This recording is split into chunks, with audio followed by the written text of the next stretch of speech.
Amawulire ag'essaawa 3 Ezekiro kya leero CBS FM Emmanduso nze Olivia Kwagala musiibye mutya nno bannaffe.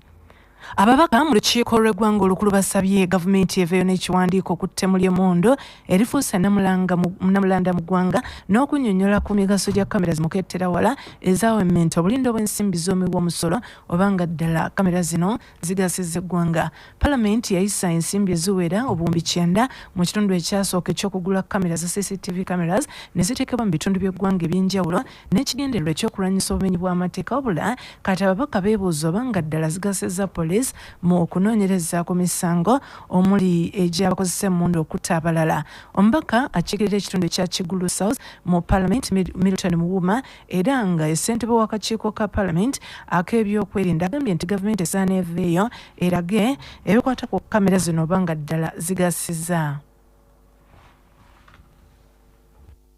Ab'ebyokwerinda tudde ku mmeeza twongere okwekebera wawe tutali kukola kisaanidde okulaba nga tufunza abantu bano abali kutwalira amateeka mu ngalo okutta bannaabwe nga bakozesa emmundu. Waliwo lwe twagula ekkamera mu kitongole kya poliisi nga tulowooza nti kamera zino zijja kuyamba kukwata abamenyi b'amateeka, naye kyakusoomoozebwa okulaba nga abantu bangi bali kufa mu mbeera bw'etyo mooso n'ekitundu ekyo nga kyanja kifuuse kattiro. Tulina okukola eky'amaanyi nga gavumenti ng'ab'ebyokwerinda okulaba nga abantu bano bakwatibwa kamera zaffe zikola omulimu ogusaanidde, kubanga tuyinza okwebuuza kamera twagula biwaani twagula bicukuli kubanga tunavaayo kulaga nti zikoze omulimu bwe guti okusobola okukwata abantu bano abamenyi b'amateeka.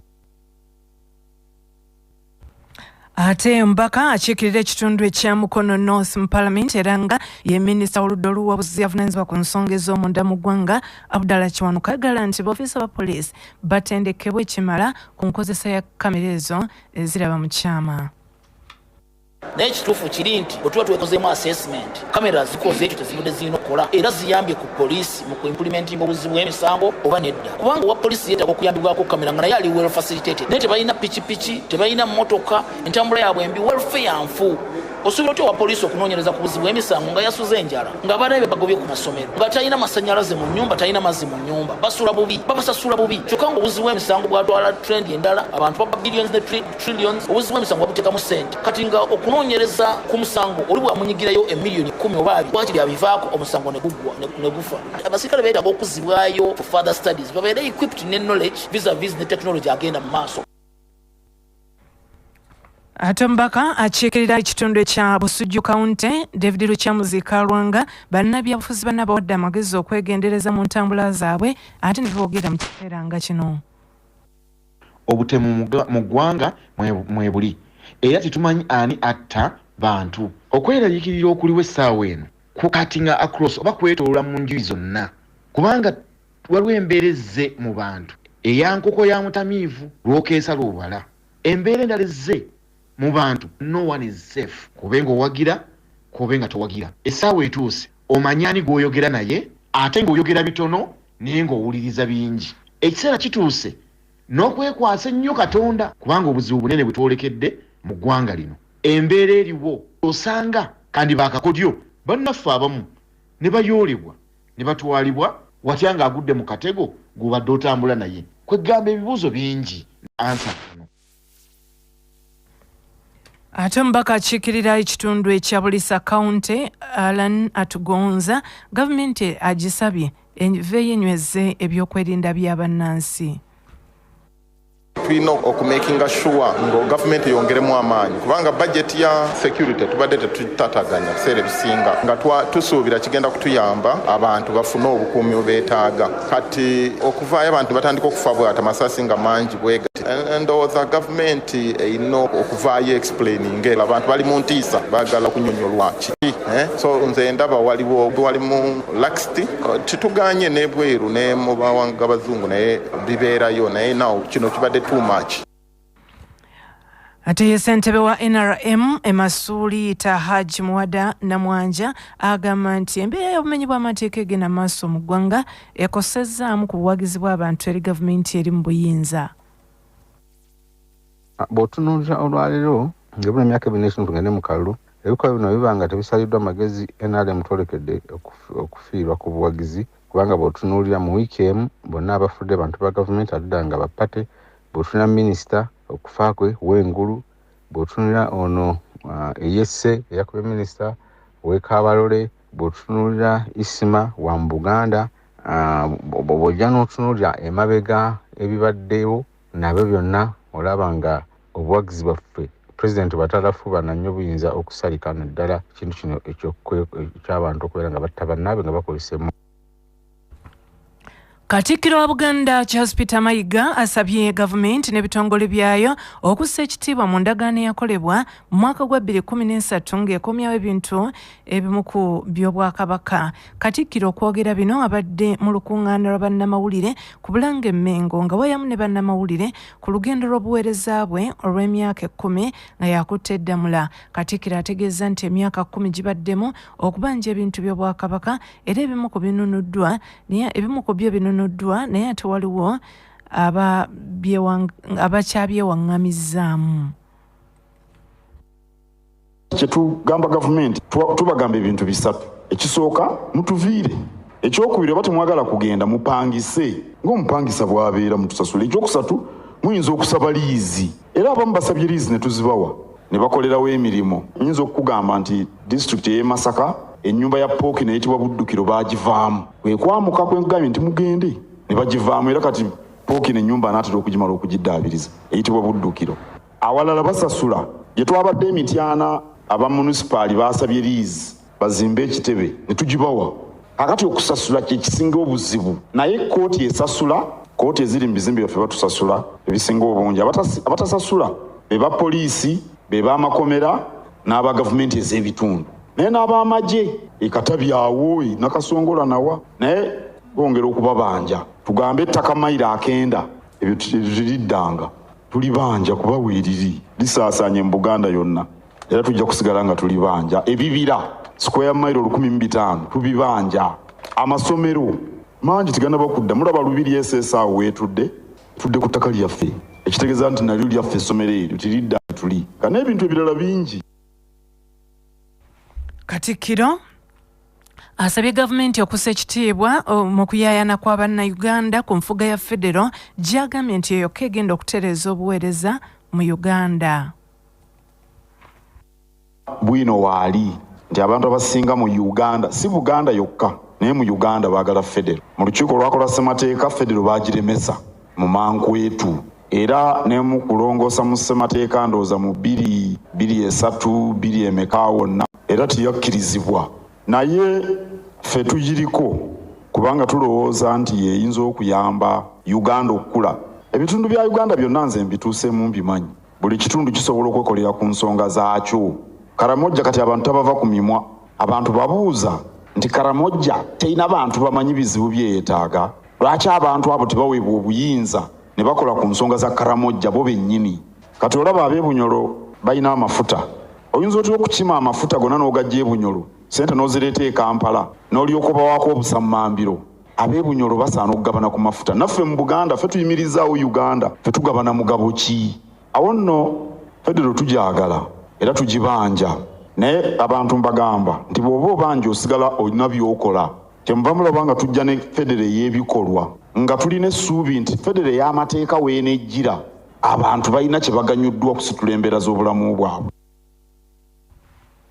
Katikkiro agambye nti waliwo bingi ebituukiddwako mu lugendo lw'okuzza Buganda ku ntiko nti naye olugendo luno terusobola kugguka ng'abantu ba Kabaka bazinze emikono. Ministry ey'ebyobulamu ewanjagidde Obwakabaka bwa Buganda okuyimirira wamu nabo mu kutangira endwadde eziva ku buligo ze bagamba nti ze zisinze n'okuviirako omujjuzo ogutaggwa mu malwaliro newankubadde nga zeewalika. Kiddiridde alipoota ya Ministry y'ebyobulamu okwoleka nti endwadde eziva ku buligo ziyongedde nnyo naddala mu bendobendo ly'e Buddu olw'abantu abangi abateefiirayo kuzimba kaabuyonjo ebintu bye balya naddala ebibala tebafaayo kumanya oba bitukula n'ensonga endala. Alipoota eraze nti ku buli bantu 100 amaka 38 gokka ge galina kaabuyonjo, amaka 38 ku buli 100 ekitegeeza nti amaka 62 ku buli 100 beeyamba mu nsiko ne mu buveera ekivaako endwadde okweyongera nga asinziira mu musomo ogutegekeddwa eri abaami b'amasaza n'amagombolola mu Buganda. Omuteesiteesi omukulu mu minisitule y'ebyobulamu Dr. Diana Twine alese ekiteeso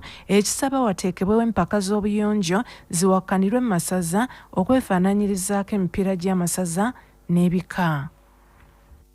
Tewali district gyensobola okugamba nti eri 100 ku 100 nti latrine coverage. Abantu abajja nga balwadde nnyo mu malwaliro gaffe abangi bajja n'endwadde ez'obujama. Ate ng'obujama tusobola okukola ki okulwanyisa mu maka gaffe. Singa tuteekawo competition, kyalo ki ekisinza obuyonjo? Tukiwe Ssaabasajja kati ayagala kulaba abayonjo abalina kaabuyonjo 100 ku 100 ku gombolola eno kati enyweddemu amasaza oba amagombolola amalala akendo. Kati competition ne tugiteekawo naffe ne tujja ne tuleeta ebirabo ne tuwa abantu abo ne tubeebaza kubanga eyo effort twagala tulabe engeri gye tusobola okuleeta that competition.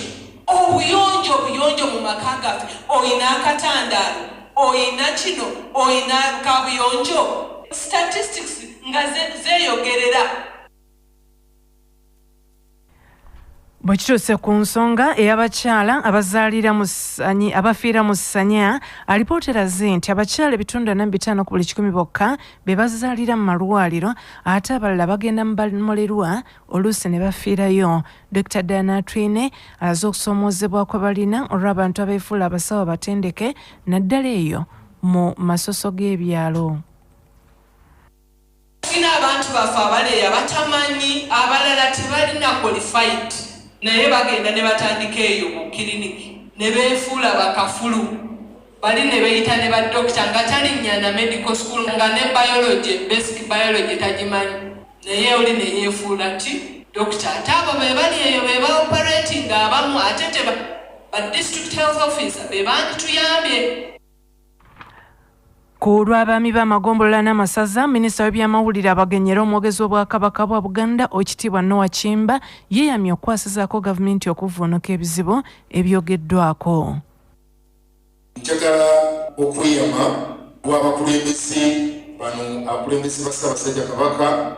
Abakulembeze bano bankizo nnyo mu nteekateeka z'obwakabaka kubanga be batuukira ddala ku bantu ba Ssaabasajja Kabaka.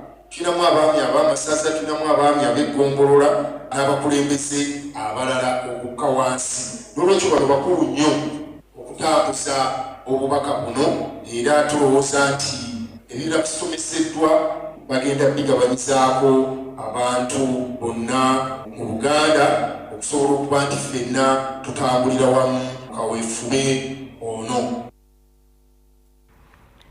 Poliisi etegeezezza nti yakwesigama ku tteeka ly'ekitongole ekivunaanyizibwa ku by'eddagala mu ggwanga ekya National Drug Authority okukwata abantu bonna abakozesa n'okunywa ebiragalalagala oluvannyuma lwa kkooti etaputa ssemateeka okusazaamu etteeka lyebadde ekozesa okubakwata ng'egamba lyayisibwa mu bukyamu. Kino kyalowoozesa abantu abamu ku Bannayuganda nti kati balina ebbeetu okukozesa ebiragalalagala nga tewali abakuba ku mukono. Wabula omwogezi wa poliisi mu ggwanga Fred Enanga agambye nti bano bayina okujaganya mpola kuba ebitongole bikwasa amateeka okuli poliisi n'ofiisi ya Ssaabawabe ow'emisango gya gavumenti bakyasobola okugula emisango ku muntu yenna atunda, alima n'akozesa ebiragalalagala nga beesigama ku tteeka erya National Drug Authority erya 1993.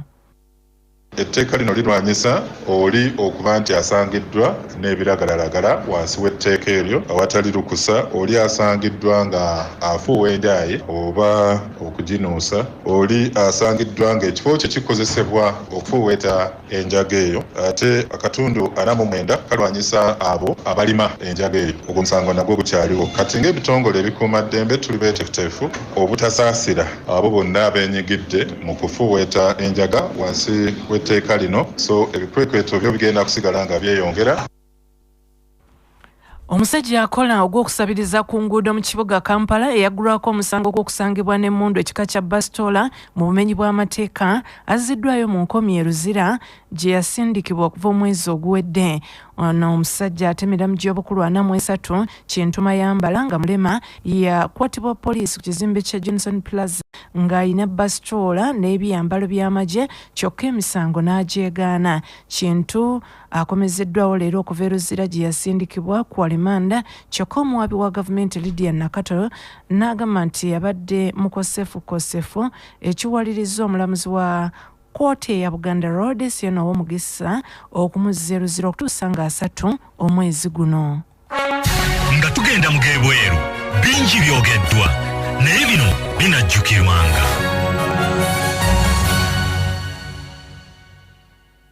Abakulira ebyokwerinda n'obutebenkevu mu ggwanga lino okusingira ddala poliisi ebeeko kyekola okukuuma ffenna ba Uganda n'ebyaffe.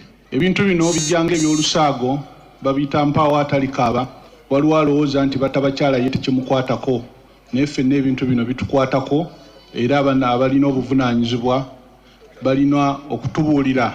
Mabegako tusabye nnyo lipooti zino naye ng'abantu tebatuwulira naye tetujja kukoowa. Ebigambo by'omulangira Nakibinge musonyiweko ebigambo eby'omulangira Nakibinge bikomekereza amawulire ag'obudde buno. Nze Olivia Kwagala sigala ku CBS FM Emmanduso.